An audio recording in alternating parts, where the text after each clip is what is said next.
Yes, ready, start.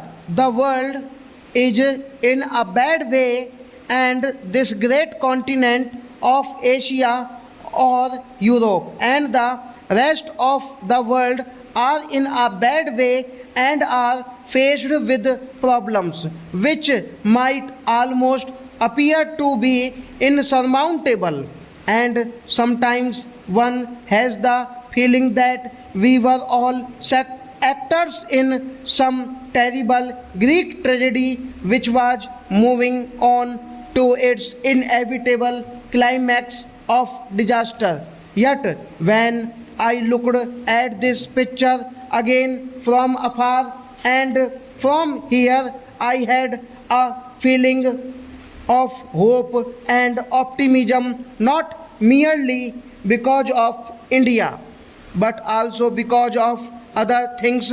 I saw that the tragedy which seemed inevitable was not necessarily inevitable, that there were many other forces at work, that there were innumerable men and women of goodwill in the world who wanted to avoid this disaster and tragedy, and there was certainly a possibility that they would succeed in avoiding it.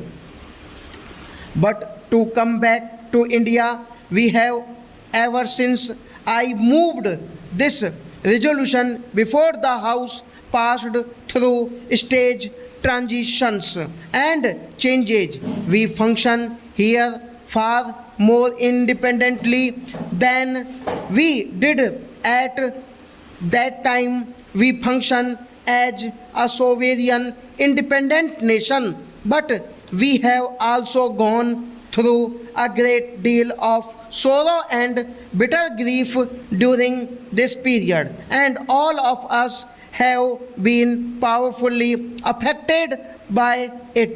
The country for which we were going to frame this constitution was partitioned and split into two, and what happened afterwards is fresh in our minds and will remain fresh with all its horrors for a very long time to come.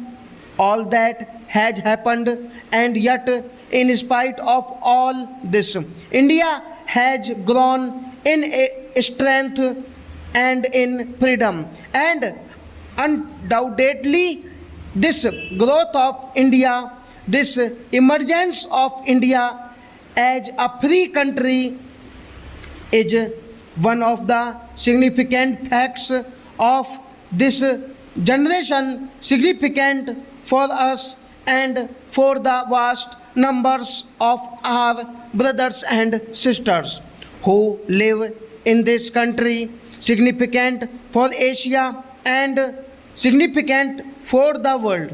And the world is beginning to realize that India's role in Asia and the world will be a beneficent role. Sometimes there may also be a measure of apprehension because India may play some part which some people, some countries with other interests may not particularly like.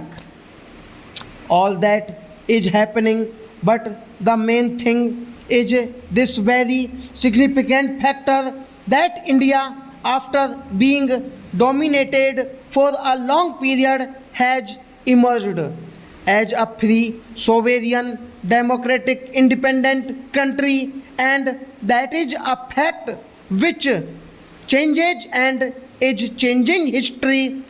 How far it will change history will depend upon us, this house and other house like this, representing the organized will of the Indian people. Stop.